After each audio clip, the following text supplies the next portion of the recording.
So glad to see y'all. Great, that's what we need at 9 o'clock. It is. So let's go ahead and get started. Thank you guys so much for taking the time to fill out those surveys. That's so helpful to just even know where people are at, what they're thinking, what we need to focus on. I can definitely see some areas that we need to figure out some kind of long-term training implementation system, something that's going to be more effective. But it's also just helpful to know what the most pressing concerns are. So what we did was after we took the survey results and kind of grouped the questions at the bottom into, similar ones. And there were a few that really stood out, that almost every single person had a couple of those questions. And so what we're going to cover today is the most pressing questions, the ones that just kept popping up over and over again. And before we get into a lot of that, though, I'm just going to give you some updates on things that people had questions on as well. So the first one, of course, is shipping. Just so you know, there are less than 2,000 July orders. Sorry if I look weird. I have to keep reading my notes from what the home office said. There are less than 2,000 July orders that need to be shipped. And that is only 2.4% of all July orders. So 97.6% of all July orders have already shipped. Only 1% of the July orders that have not shipped are older than 4 weeks. So I would say that's some pretty significant progress right there. Additionally, in general, most orders are shipping within 2 weeks, but some are taking up to the 4-week time now. Consultants who started, and hopefully you already saw this on UBAM Leaders, but consultants who started July 18th through August 5th will have an additional 10 days added to their first 30 days and an additional 10 days added on to the end of their incentive period. That means that express success dates might change for some of those people. There are 2,000 consultants that are affected by this. And Pat posted the ID numbers that are in that range on UBAM Leaders. Now, some of those July people have already had an incentive period extension once. So this will be their second incentive period extension. But those that are getting a second incentive period extension, it's because they are the people that were most impacted by the kit delays. And so they're getting a second extension. Olive branch. I know there have been lots of questions about the olive branch. It's coming up on UBAM Leaders a lot. It came up in the survey. So here's the thing. When the home office, this was discussed pretty intensely for quite some time on our director's call on Friday. And when the home office, came up with a plan to do some kind of olive branch, they assumed it was going to be for those early May orders. But then they just kept happening because they weren't fully aware of how the software transition was going to be and that we were going to continue to have those issues. So it went from, a few thousand people that were affected to tens of thousands of people that were affected.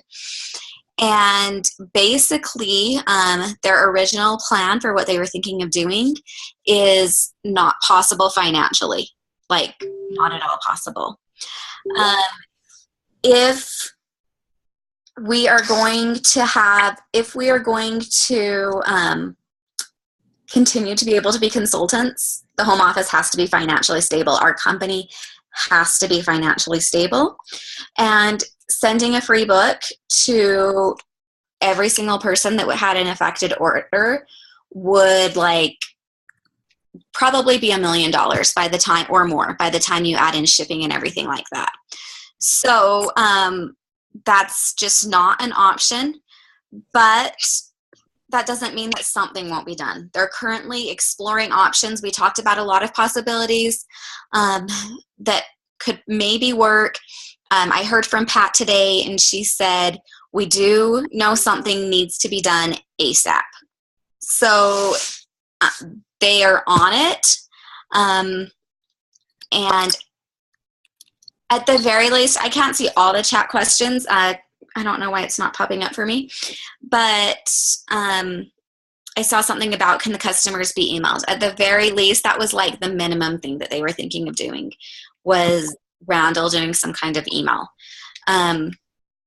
There's some other ideas floating around in addition to that, but the most important thing is, we have to stay in business, and sending a book to every single affected customer would put that in jeopardy. So the home office knows they have to address it, and they will do it ASAP. Okay, also lots of questions about the school and library August 15th date. There were, I think, some misunderstandings on what that August 15th date was. When that date was announced, it was that there wouldn't be answers for sure before August 15th, not that everything would be resolved on August 15th. Does that make sense? It was a minimum date. It was like the absolute soonest anything could possibly happen would be August 15th. And so they didn't want to give like an it will happen by this date, because the need for professionalism, the need for things to be smoother, as smooth as possible, as professional as possible, is especially critical in school and library. Like, that is where, reputations can just be made and broken, and we could be shut out of business for years from big things if things don't go smoothly. And so they have to make sure that it's right. So that's why it hasn't been opened up yet. Now, we do have a director call on Friday that is specifically going to address school and library issues.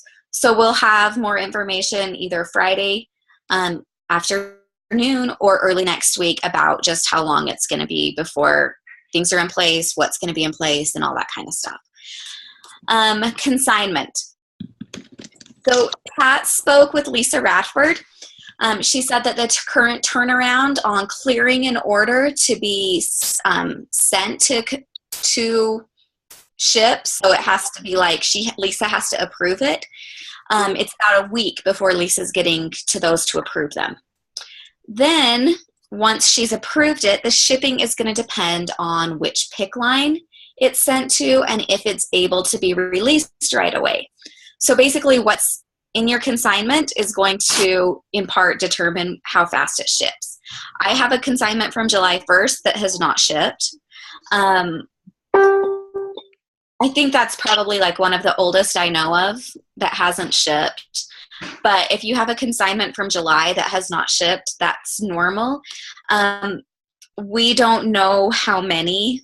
Pat didn't know how many orders were affected by this because Lisa had already left when she got back with me on it. So basically place your consignment orders as early as possible. Let them know the date of the event. If like, you know how you can name an order, include in the name of the order, for event on blah, blah, blah, blah, blah. Do not break large orders into individual small orders. Lots of times people think that this will help speed it up because it might get sent to the third line or something like that, but it actually doesn't, because then they have to go through and approve each one, and so it just delays the whole process.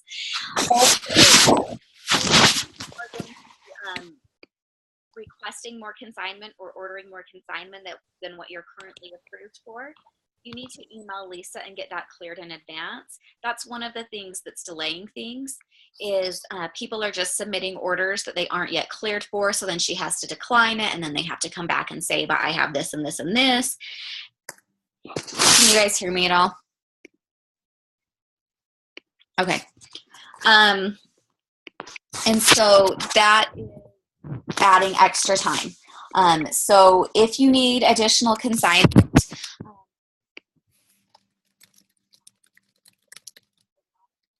We can't hear you, Jill. Let me, Oh, now we can. now you can? Yes. Random, I don't know what's going on. Anyway, if you need additional consignment that you're not yet approved for, email her, let her know, hey, I've got this many events. I don't have time to reconcile and reorder. I just need it all up front, and get that approved in advance. Because the old like reconcile and reorder system will not work with these kind of shipping times on consignment. Okay, so that was the big long update of everything I know. Maybe there's a couple of questions that I'll see if I can get to in just a second that we might know the answers to. But I wanted to quickly jump to the meat of what we're talking about today. Someone asked a question in the question section that just kind of summarized what I know so many people are feeling. I feel like it really just got to the heart of the matter. And she said, when you feel like you have so many barriers in so many areas, your personal business, team struggles, home office We issues. can't hear you. Let me see if I can find my headphones. Amanda, do you just want to start real quick since you are at a booth and I need to find headphones? Is Amanda still here? Maybe. Don't see Amanda. But you can hear me right now? Yes, keep going. Okay.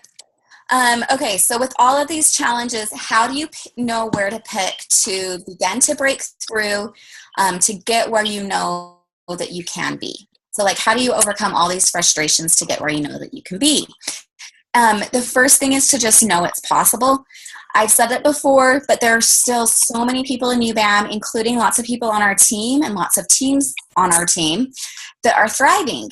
And if someone's going to do that, it might as well be us. So as I talked with these people, their strategy is pretty simple. Focusing on their strong personal business is critical. You know, do the best you can with host coaching, with booking, with recruiting, and then just let go of the results. Make sure that your calendar is always booked full.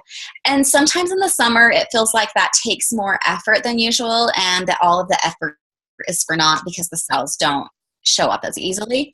But it's not pointless. It's laying the foundation for what's going to happen in the fall.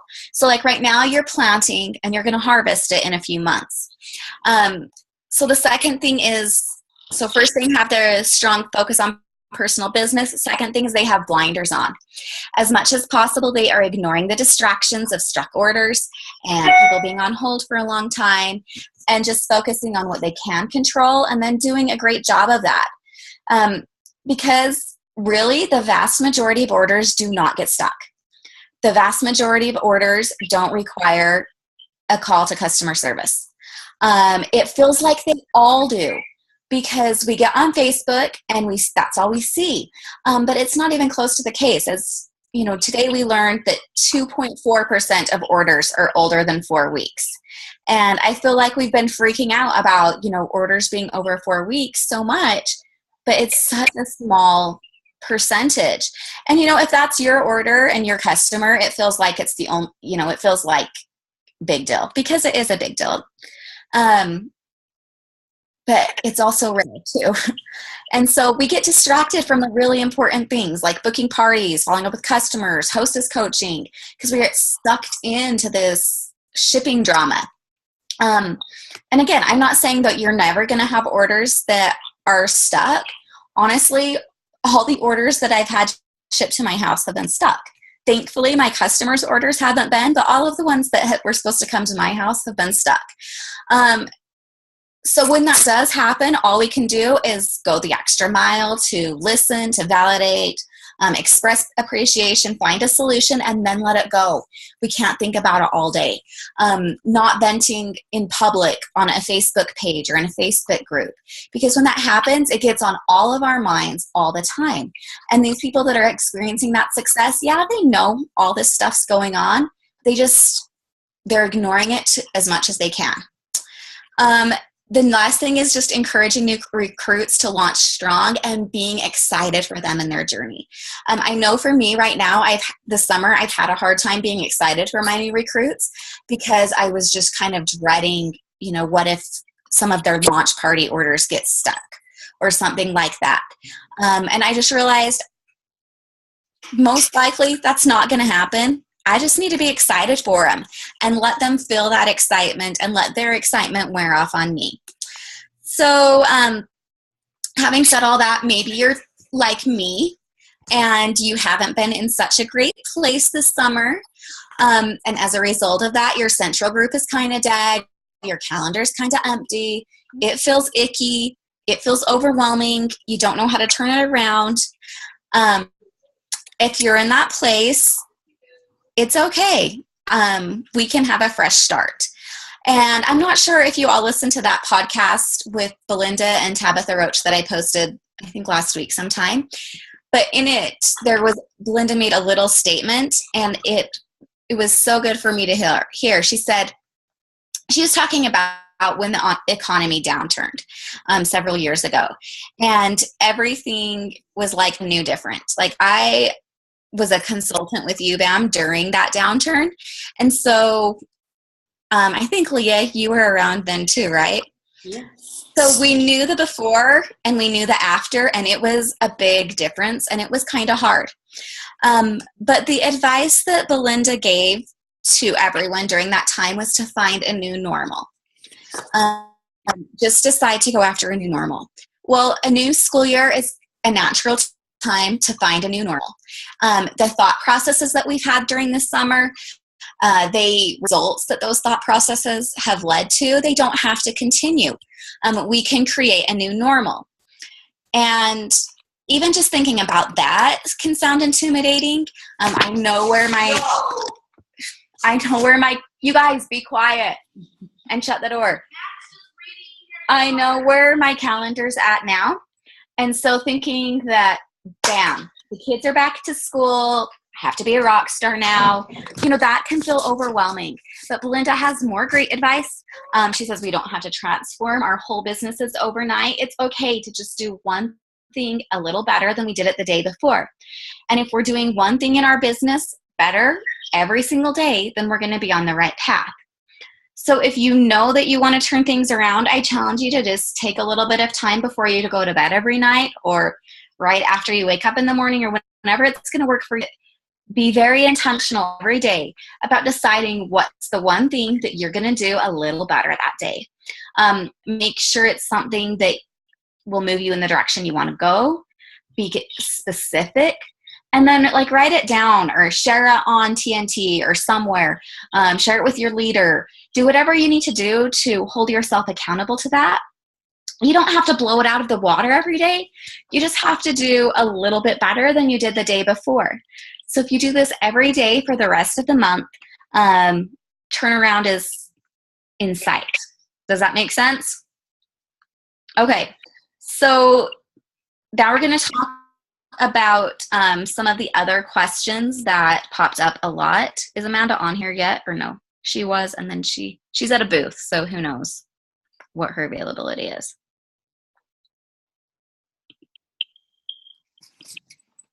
Do you know how to unmute her? She might be muted, Leah. She can do it herself, but do you know what her phone number is? 801 something. 859-4594. Maybe.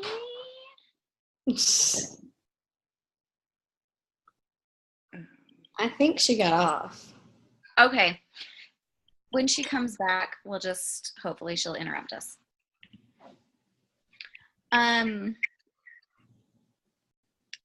So Lori, who wants to go next, Leah or Lori? We kind of divided up the questions so that. Either way. Jill said some of the, I'll just jump in. One of them, the question that I was going to talk about that kind of came up, several people had it, was how to motivate new recruits and how to get them off to a strong start. and how often to check in. There's no magic formula. And as Jill just talked about, I think one thing that really hit me, not this last convention, but the one before, was my mindset. I remember Vicki Finan getting up there and saying that you need to believe, even if they don't, that every single recruit can promote Express Success. Mm-hmm. And I remember thinking, like, just like we talk about not prejudging someone for recruiting, we need to make sure we're not prejudging them when we talk about promoting. And that really believing that everyone can promote Express Success. Choose your words wisely. I was talking to one of my downline today, and we were talking about how sometimes I think when we're recruiting, we push that join for the discount, this can be a hobby, that kind of thing. But if we talk about it more as this is your business, this is something that you can make a business for your family. And so many people, that's why they're joining now, is to make money, not just to do it as a small hobby to build a library. And to just, in our talks with them, remind them that that they're their own business owner and that they really can. They can make $50 a month if they want to, or they can make $5,000 a month. But the difference is that the work that they put in. And just help them to remember that as you encourage them. One thing that I found is not to overwhelm them with information. The consultant success plan is really everything that they need. And so if you just keep throwing information and trainings at them, they'll often get overwhelmed. And it's usually the ones who are working the hardest who are not all over the Facebook pages answering questions. Part of that was how often to check in. And I would say if you can have that initial phone call to build a relationship with them, they often contact you. But I try to contact mine at least once a week, and just like say, hey, what are you doing? How's, Usborne coming along?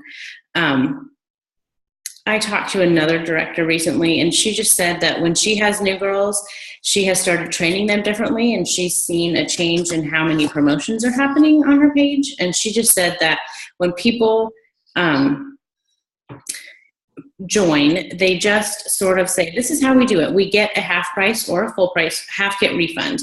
But it's just normal to get a half kit refund, and then it kind of puts them in a position to promote right off the bat. So any other, Laura, you want to chime in? Do you have anything? No, I think that's great. I think that I've experienced a huge change the last few months, and it's because exactly like all this mindset talk, you guys, like I used to kind of roll my eyes at that, honestly, because it just sounds so silly, like believe it, achieve it, and, like slogans in the doctor's office. But here's the deal. It really is true. And when you just decide, like, I'm doing this. And so my new recruits, I'm just like, okay, and when you promote, and I don't say it like it's this huge mountain that they're going to climb and they'll finally get there. Because guess what? You guys all know that that's not it. That's just the beginning, right? Because then you become a senior team leader, and then you're an exec, and you move up, and then you just grow in paychecks, which is really exciting. And so I just think that saying, well, when you promote, and as soon as you get your three, and just making it be the thing that we do is my biggest goal. And that launch party, you just want to, first of all, that there are several launch parties. It's not just a launch. And I don't know who I got that from. That's a recent thing for me. But talking to my recruits about their several launch parties, do a couple on Facebook, do one at your house,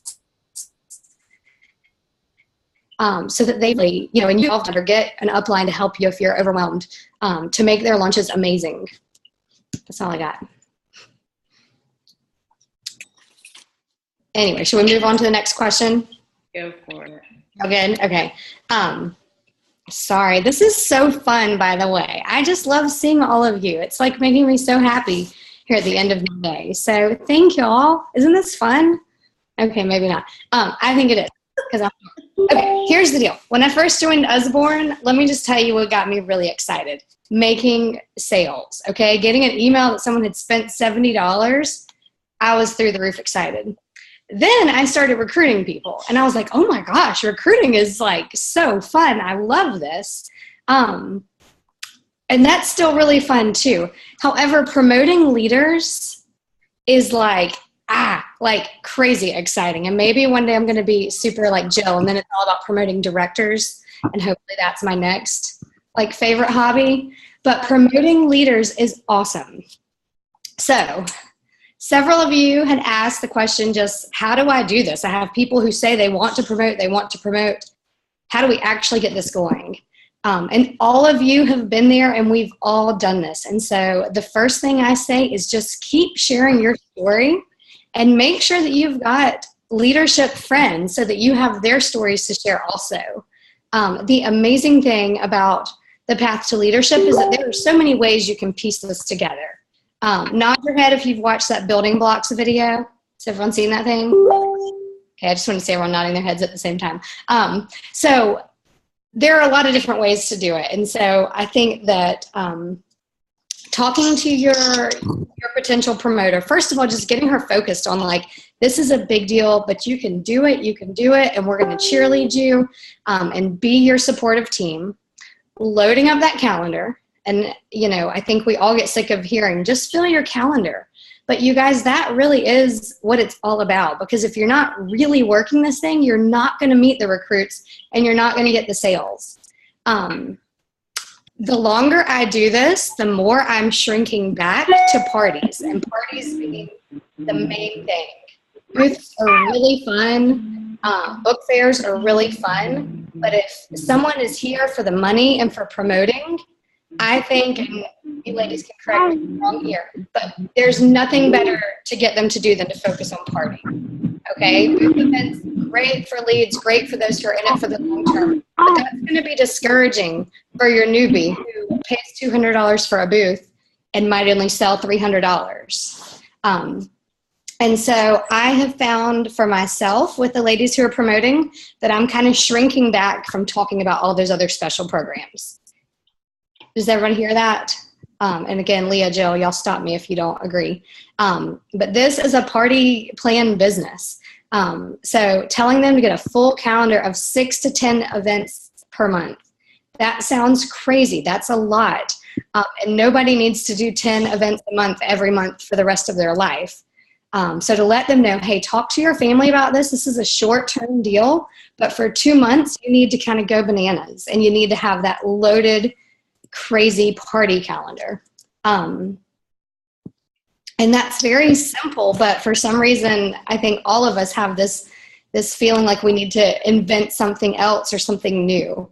Now that second month of promotion, that's where I pull out, let's do that crazy book drive where you're going to get those, you know, $1,200 in sales in 2 nights. And many of you have done that, and it's awesome. It benefits those who are receiving the books. It benefits you and your team. And there's just something really amazing about getting to pull off those quick, you know, crazy sales. But I would so much rather that our ladies are doing the 6 to 10 events per month, because getting them used to that rhythm and recruiting through parties, that's something that can be sustained. That type of rhythm, you know, these huge events, that's not something that you can do consistently. So I'm definitely rambling because I'm definitely tired. Leah or Jill, do y'all want to add anything to that? No, like I said before, just having an expectation that they are going to promote is huge. And then I would say always checking in with them weekly, yes. So that they're going to have freak out moments. They're going to have that last end of the month scramble, especially end of month 2, making sure everybody's success bound and somebody to check over their numbers. But just talking to them constantly and having that line of communication is huge, and being their biggest cheerleader, even more than they are sometimes. Yeah. Also, just recognize, can you hear me? Mm-hmm. You're kind of muffled, but yeah. Okay. So, get up off this. Just recognizing that sometimes all it takes to get the ball rolling is one good party. And it's okay to do, you know, a mystery hostess, or, you know, something else that's kind of like a relaunch to help them, you know, for them to do that. Even if they had their own party recently, they can do something like a mystery hostess. Guys, be quiet. Sorry, teenagers. And, to get the ball rolling again. And, that's good for us too. I keep track of who I invite and who I don't invite. And so I just had like a little party, and I'll probably have another one next month. So it's okay for us to, do that whenever we need additional parties. And then as far as helping them get recruits, so often it's a mindset thing. They know they need recruits, and so they feel pushy and sound desperate because they know they need it. Yeah. So just really getting them in a mindset of, this is how it's helped me, it can help you too.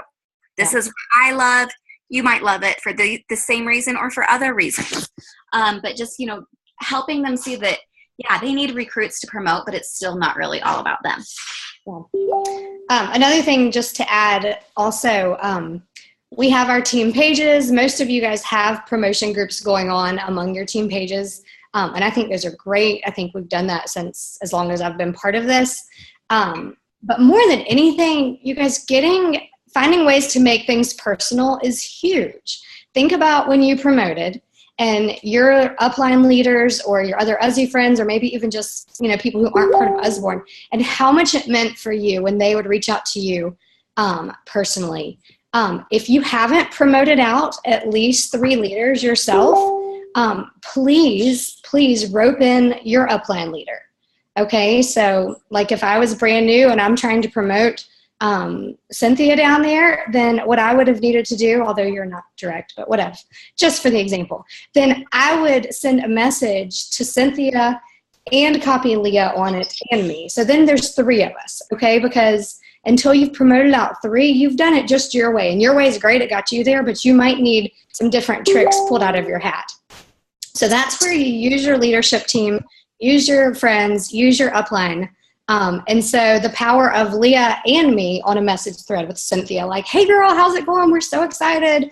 And that way when Cynthia's discouraged, maybe I'm having a bad personal UBAM day too, but Leah's on fire that day and she can be like, blah, blah, blah, happy text. And then maybe the next week Cynthia shares something and Leah's having a bad day, but guess what? Probably not me too. And so the power of a team, you guys, we need to work together. Also personality types, right? Like I speak a very different language than Leah does because we are very different colors. And so I might annoy you to death, whereas Leah sounds really great and logical and smart, or vice versa, whatever. And so just using team when you're promoting these ladies is huge. That's all I got. Okay. Amanda is here. Yay. Amanda, try talking when you're ready. You're up. Yeah, I'm finally I'm unmuted. Thank you. Sorry, I've been here the whole time. I promise I'm not like stitching out. So I'm at the fair, and so I apologize for the craziness with the call. So a couple of questions that I wanted to address was, the first one was, how do I get recruits? And the second one is, how do I increase my party sales? The first thing that I wanted to share, and I don't know, like, I think that this is like company-wide, direct selling-wide, summer-wide, but I think that we need to remember that it's been the summer, and how we've been doing in our business the last 3 months is not indicative of how we're going to do our business in the next 3 months. I've struggled a lot with my own personal business this month, or just the last 3 months. I've struggled with getting parties. Like, I am the person that does 6 to 8 parties every single month, and I'm very gold, and so I feel very guilty when I don't do 6 to 8 parties a month. Like, I feel like personally, like, responsible that I didn't do 6 to 8 parties a month. And so I've done 1 party this month, and it's like totally gotten at me, but I'm still working my business in other ways, and I'm still trying things with my business. And so it's been a hard month for me, but I have to remember that it's August and school starting, and people are finishing up, going on vacation. And I know with past experiences that it's going to get better in September, October, November, December. I know it is. And so I'm just holding on to that, and just keep going and going and going, and realizing that, like, maybe it's been hard for me to recruit and to have high sale party months this month, like this summer, but I know how to do that. It's just, I need to keep working on it for the fall time. So that was kind of like my like disclaimer is I think that we just need to now have the mindset that it's fall time and the possibilities are endless and we can accomplish so much awesome stuff because it's fall and Christmas shopping is coming up and amazing things are going to happen. The first thing is like, how do you increase your party sales? Regardless if it's a Facebook or a home party, I think the number one thing that we have to remember is that attendance makes such a huge difference. When a lot of my downline says, well, I've had really horrible party sales with my Facebook parties, my first question that I ask is, well, how many people were invited? How many people actually showed up? There was a time where a bunch of the leaders realized that they were creating the event and when there was only 5 people who had wanted an invitation.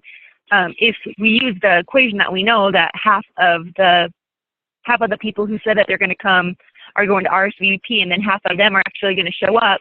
If you only have 5 people who say they want invitation, you maybe will have 1 person actually show up to the party.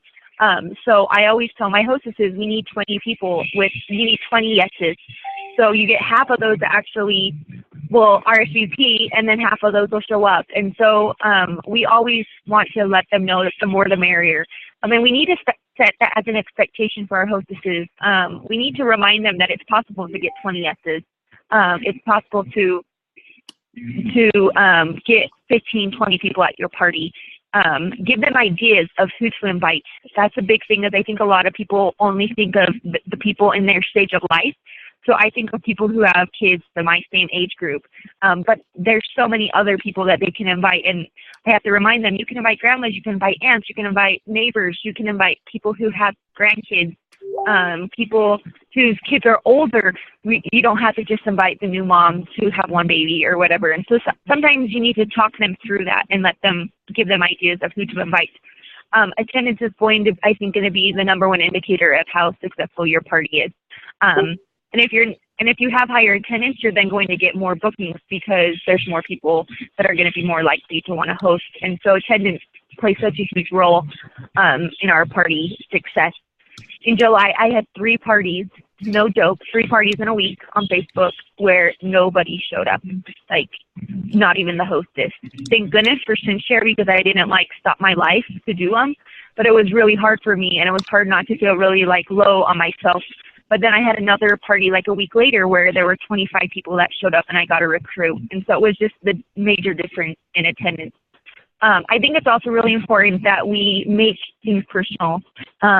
There's parties that I tend to be lazy at and I just didn't share them and my party sales are not high. But if I am actively involved in my parties and I'm posting and tagging people, posting recommendations, making comments, and in addition to SynShare, those are the ones where I think people can feel my vibe and they can feel my excitement, and so they're more likely to go order instead of just me checking in every 5 minutes when I do my SynShare. So I think we need to be involved. We need to be personal with our customers, be personal with recommendations. And I also do send out messages, which has also helped out a lot. I just assume that everybody's going to see my message.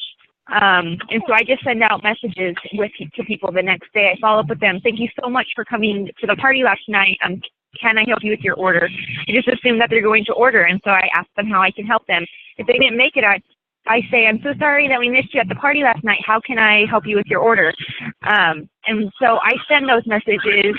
I think most people, we use the check your other folder as an excuse because I think most people are on Facebook Messenger or they're on their phone, they're looking online where it shows that they have other messages. And so I always send those personal messages the day after the next morning and check in. And that's made a huge difference to my party sales. I also remind the hostess that outside orders make a huge difference. A lot of people can feel really bad because that night they only had $20 in orders, or you go to a home party and only 1 person ordered. It seems really daunting for them to have to hit $400 to get the hostess special. But I like to tell them that it's totally doable. I had a party where 3 people showed up. One grandma ordered for $70, and I left the party with $70 in sales. It was over an hour away. And so by the time I got home, it was really late and it was kind of a long night. and I wasn't feeling too great. But I told the hostess, I said, I know you can hit $400 in sales. I know you can get the hostess special. And she surpassed the $400 just by getting outside orders. And so I like to share that with my hostesses, share that experience, and tell them, like, it's totally possible. Outside orders can double or triple your party total. So follow up with your friends. Follow up with those people who said that they were going to come. And if they can't order, remind them that they can host a party. And you'll still get free books if they host a party. And so if they can't order, then that helps with hostessing as well. So those are like my initial things. I feel like a lot of the stuff that I say when I do trainings are kind of the same thing, but I feel like in the 6 years that I've been doing Upborn, I haven't really changed my game much. It's been pretty much the same thing, and I just have to keep working at it, and it just continues. I just kind of fluctuate through kind of harder and better times, but I'm still doing the same thing. And so those same themes are what help party sales. I also think making sure that we pick good dates to have parties. I've had a lot of brand new recruits, so I'll message them and say, how did your lunch party go? And they're like, oh, nobody came. And I asked them when their party was, and it was on a Friday night for a Facebook party. I'm having a lot of girls where, to me, it seems pretty obvious that doing a Facebook party on a Friday and a Saturday probably aren't ideal times because people are out with their families and having fun and partying or whatever people do on Fridays and Saturdays. But to tell them, like, yeah, don't do parties on Fridays and Saturdays if you're going to do a Facebook party. And they're like, oh, that's true. I hadn't thought about that. And so I think we need to make sure that we're telling our team members that there are ideal dates to do parties. I always do my Facebook parties on Mondays through Thursday nights, and I do it at 9 o'clock at night. And I tell people it's because that's when kids are in bed. So while it may seem a little late for some people, 9 o'clock is actually pretty doable once they realize their kids are in bed and they're going to be on Facebook anyways. I do home parties on Tuesdays, Wednesdays, Thursdays, and then Saturdays. Friday, I found that Fridays don't really have great party turnouts, and so those are the dates that I specified. And I feel like that's made a big difference in my business when I started realizing that there were specific days that were better for the group of people that I'm working with, that are better for just the dynamics. And so that's really, really important.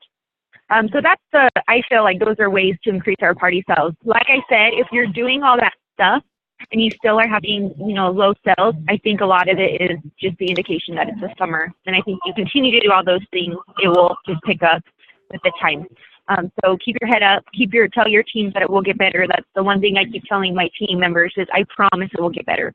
I promise it will get better. And so that's helped a lot. And then, how do we get recruits? Like, these are questions that people ask when they aren't leaders, because I think it's a question that we always are working on. And I liked what Jill said. I think the way Jill said that, like, we need to just make sure that we are trying to recruit them because it's what's best for them, and not coming across as pushy. In May, it was like the end of April. I've had like Home Office Challenge 2 for 2 years in a row, like nonstop. And April came around, and like I had no like potential leads for any recruits, and I did not want to lose my Home Office Challenge 2 streak. And so I was so stressed out the whole month. Like, I literally was sick over it because I wanted so bad to hit Home Office Challenge 2.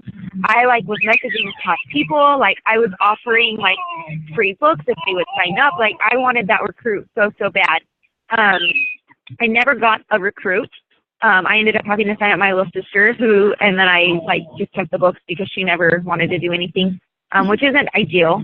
But and then that same day, after the deadline, so it was still technically April, but it was later on that afternoon, I had 2 people sign up, and then I had another person sign up that next week. And so once the stress was off of me and I wasn't coming across as this psycho person that just wanted you to sign up and I'll give you $50 in books if you'll just do it kind of attitude. I think people were signing up because they wanted to, not because I was coming across as this pushy, crazy person. And so that plays a huge example to me in my business the last couple months is I want people to sign up because they want to work and they love the books. It's not about me getting Home Office Challenge. It's not about me getting a really awesome bracelet this month, even though I have no recruiting opportunities or potential. But it's not about that. It's not about me getting trip points. It's about them and about them being successful. And I think that they see that and they read that and they can feel that when we're trying to talk to them about recruiting.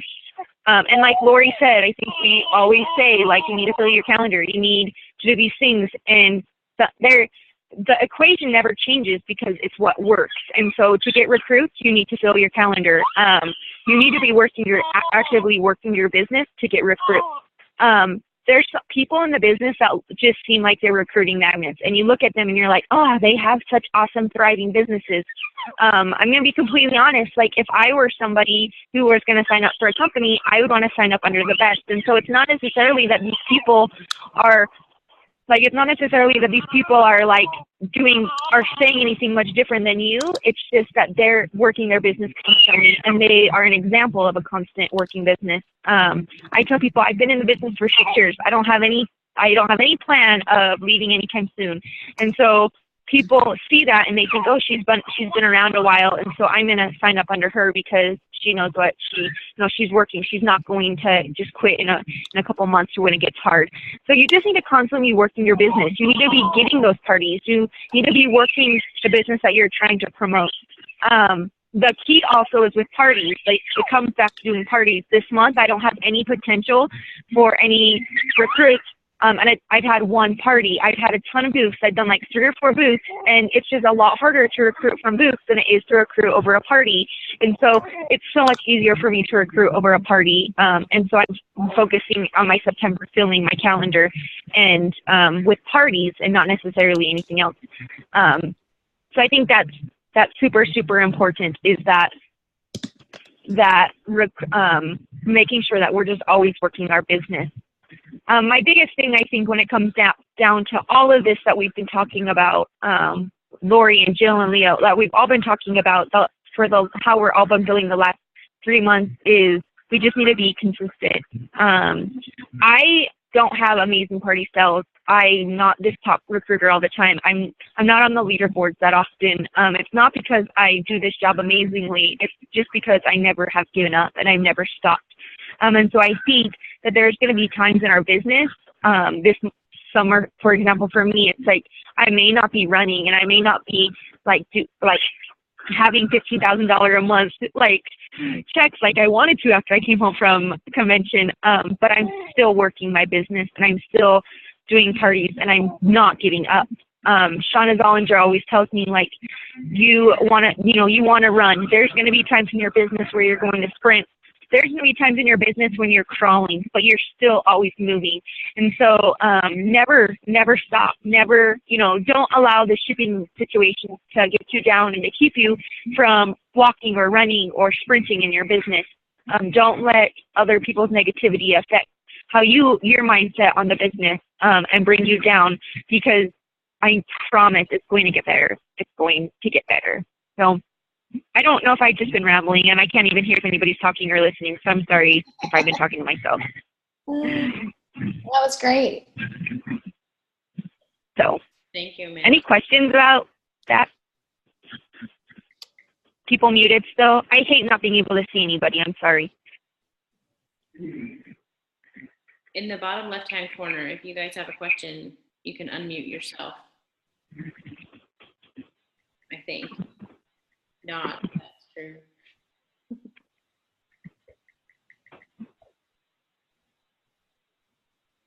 you want me to unmute everybody? Everybody have a question? Yeah. Everybody's scared. Unmute everyone for a second, and then they can mute themselves. Lisa was still chasing them when Hedgie reached his den. How ridiculous they look.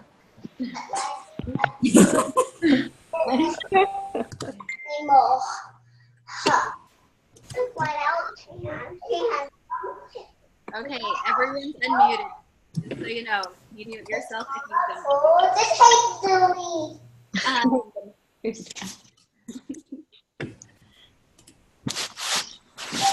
So I had something I was going to say, and then I got booted. My internet went down for a second, and I forgot what it was. Are there any other remaining questions? It can be about what we've talked about already, or it can be the businessy stuff that I started talking about when we first got on, that you still still are really pressing and need help with.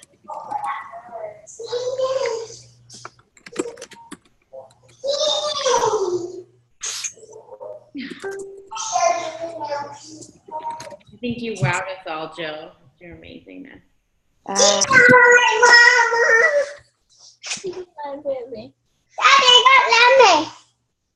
Who is that cute kid?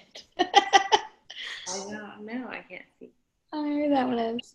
Wait, are we not muted anymore? We're not muted. Oh, I think it was Clementine. Sorry.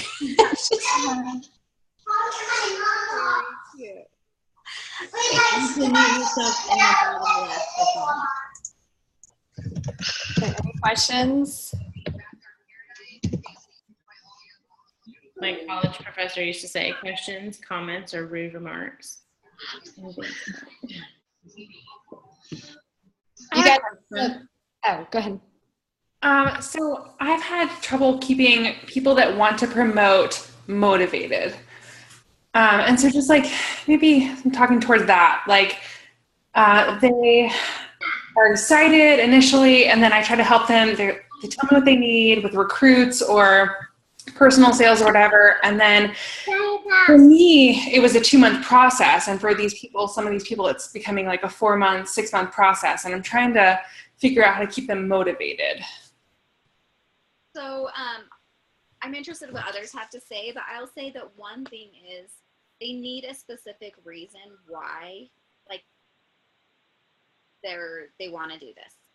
You need to figure out what it is that is driving them to do it. You know, and sometimes you have to like dig a little bit to kind of figure that out. Oftentimes people won't tell you why they really want to do it. If it's money, lots of times that's the easy one. They'll tell you that lots of times that they need the money.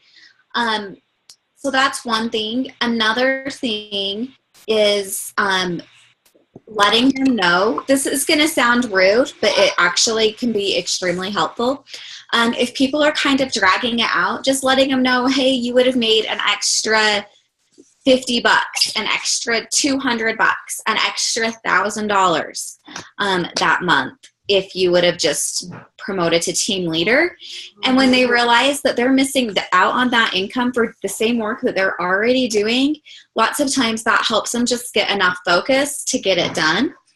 And then, like Lori talked about, just making sure their calendar's in the right place. If they have to hit month 1 requirements themselves the first month, that's kind of my goal, honestly, is that they have enough on their calendar that they can do that. That way, if they don't already have recruits, they'll be doing enough events that they can meet those recruits. Does that make sense? So I would say for me, those are like the 3 main things. But I'd be interested in what other people have to say too. I think for me, can you guys hear me? Yep. Okay. I think for me, a big thing that I've noticed, and this is, I was somebody that took a really long time to promote. When I made the choice to promote, I made sure it happened because I was very gold. But what stood in my way was recruiting. And it wasn't until like I felt like I had my ducks in a row that I was ready to like commit to promoting. And so I think when we have, in my like recent experience with my team, is I have a lot of girls who want to promote, and what's holding them back isn't that they don't have a full calendar, but it's the recruit. And it's really, really like, you're okay. It's really, really bumming when they get a recruit and then that recruit doesn't success down, because it's like you work so hard to get a recruit and then that recruit doesn't hit the success down. And obviously, like, there's some things that are out of our control as leaders, but I think we really need to make sure that they and their new recruit are getting a lot of support from us, and recognizing how they can success bound. Because once they get that first success bound recruit, it just seems like it just helps them feel so much better. I have girls on my team who, you know, after a year, they finally have a first success bound recruit, and she's now talking and saying, well, if I promote, what do I need to do now? And it's like she never thought about promoting before, but now that she has that first success bound recruit, it's finally like a possibility for her. And so I think we really need to try to do all that we can to help those recruits promote. I think that a lot of times when they're in the promotion process, they're so jumbled and stressed out and they don't know what to do.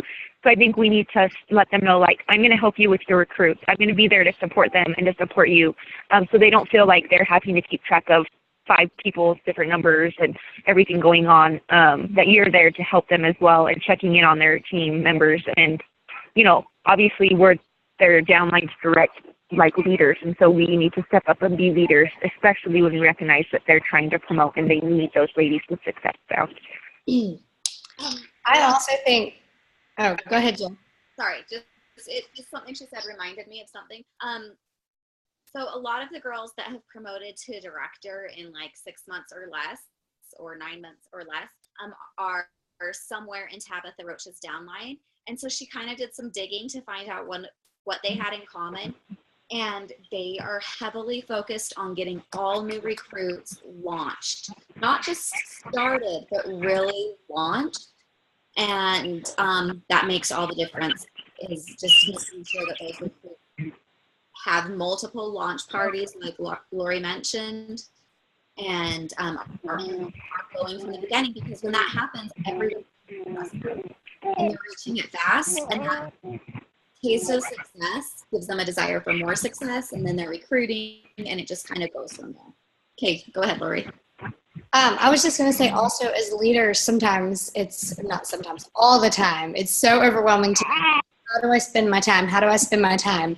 And when you're in your back office and you see that screen come up that shows who's in their incentive period, even if their sponsors have never talked about promoting, never, given it a thought, anybody who's in their incentive period, the best thing that you can do for yourself and for the future of your team is check in with them. And you don't even have to do anything huge, but just to reach out and be like, Trisha, wow, just notice that you've got 12 more days left of your incentive period and you're only this far away, even if it's $900, okay? You're only this far away from Success Kit 1. Let's get you there. And so the best favor you can do for your ladies who are promoting, because some of you have had teams build up huge and quickly, and you've got central groups of 30 plus people, and that is amazing. But what we want to do is shrink those down, because you're getting all these ladies promoted and out the door. So your position as leader is just to take all of those success-bound girls and keep reminding them, okay? Because being a new recruit is so overwhelming. There's so many different incentives we offer that people almost, just can't keep up with it.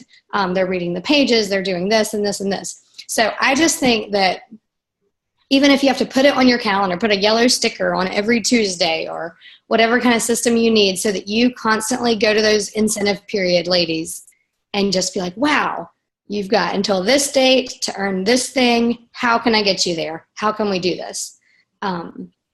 So that, you've got success-bound people all over the place. And then when those ladies decide to promote, you've been helping and pushing their girls. So.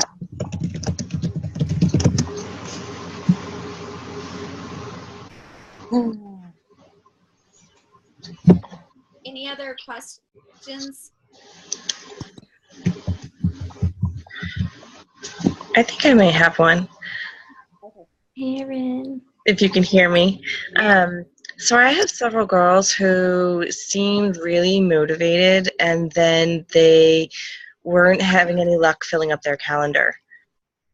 And, I tried tons of all the coaching of, have you tried this? Let's, diversify. Let's do a book drive, do, a vendor event, try a booking challenge, and everything gets shot down. And how do we build them back up into that momentum when they've reached the roadblock and they want to get there and they want to promote, but all the avenues seem to not work?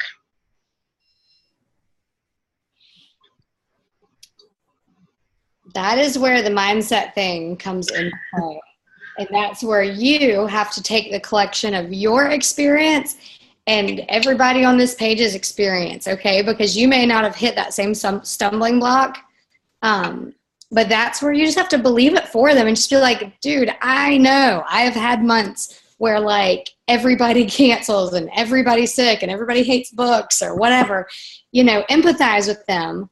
But then that's the reason you're a leader, is you have to just remind them, hey, all it takes is one party and your whole business turns around. Reminding them to dig deep. Stephanie, what's that training that you keep referencing? Can you unmute and tell us?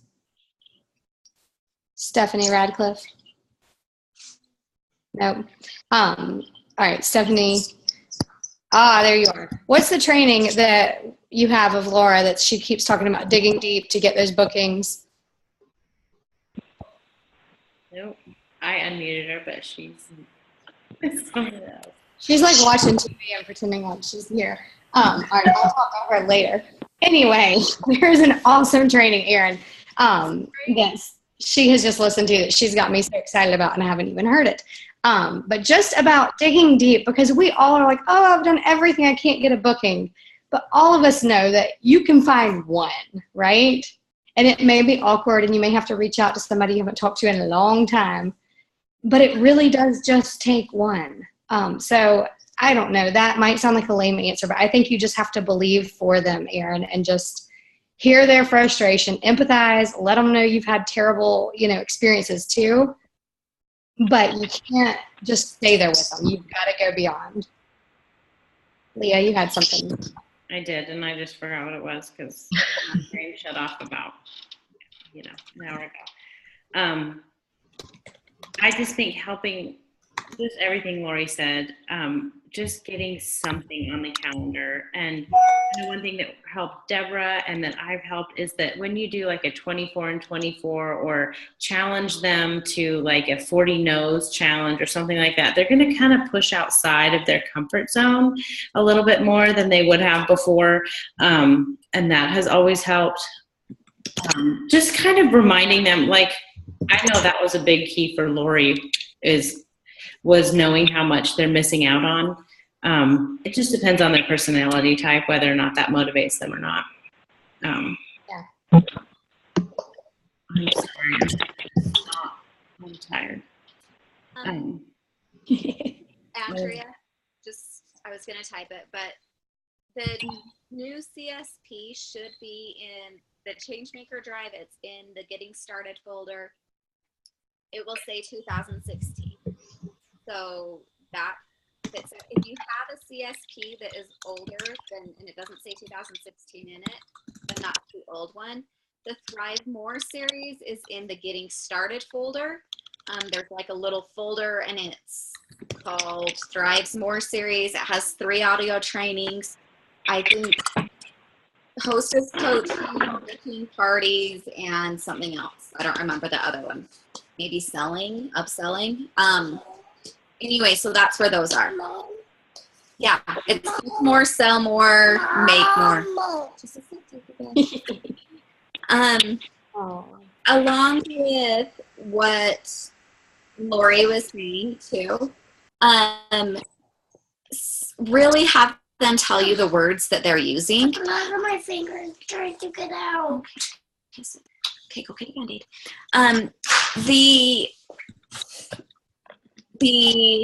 What was I saying? Oh, the wording. Sometimes they just have like 1 or 2 words off that make all the difference.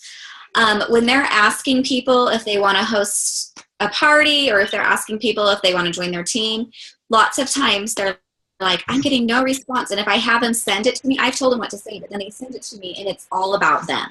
Like, hey, I'm working on a challenge and I really want to get some bookings. And you really have to let people know that you're not all in it for yourself. Like, you want them to get free books. You think that they would enjoy it, all of that kind of stuff.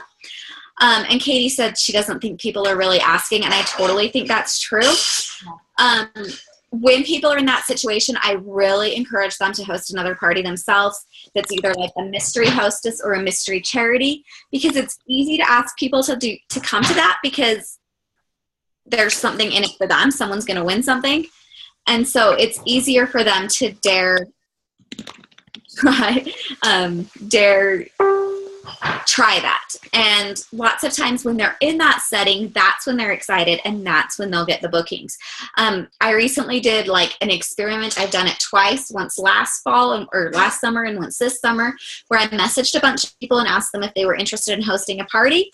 And then I messaged a bunch of other people and asked them if they wanted to come to a party. And I got way more bookings from the party that I invited people to than I just did from my messages, even though all of those messages I sent were to previous hostesses. So you kind of have to get them in that moment. Does that make sense? Okay. Any other questions?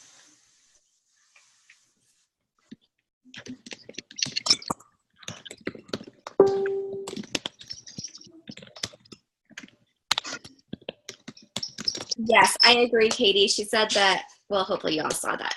If you can get through the first hurdle, they'll make it. Yep. Mm-hmm. Getting through hurdles is really important. And something else that I tell people when they're working on promoting and the stars aren't aligning and it's hard and they're having to work at it, is I always say, I know this feels bad right now, but this is actually a good experience. Because someday you're going to have someone in this situation and they're going to be discouraged, and you're going to be able to say, it's okay. I experienced that. This is what I did that got me through. Let's figure out what's going to help you get through. Yeah. And so even as leaders, when we go through dry spells, like when I moved and had to start over from scratch, I decided, okay, this is what it feels like to be new. I don't know anyone. I don't have anything on my calendar. I'm going to learn about what it's like to be new. So as leaders, we can take these hard times that we go through and just use them later, use what we learn later to really help our teams. Any other questions? Thank you guys for coming. This was very fun. And it's nice to see your faces. It's nice to see that. We see each other's profile pictures, but there's something different about seeing actual faces. I know it's late for you East Coast people, so thank you so much.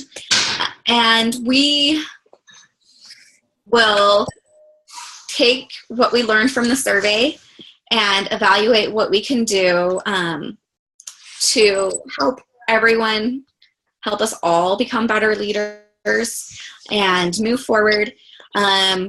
Anyone else? Amanda had to go back to her booth. Leah or Lori, do you guys have any other parting thoughts?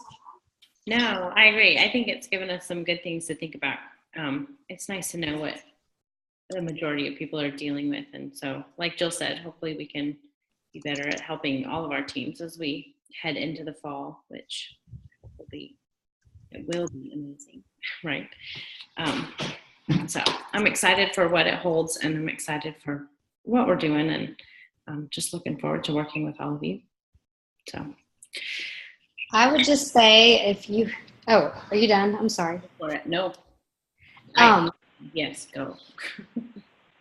The merry-go-round analogy, Shauna shared with us at convention, and I had a pretty terrible video of myself trying to explain it. But, none of us want you working like insane amounts of hours.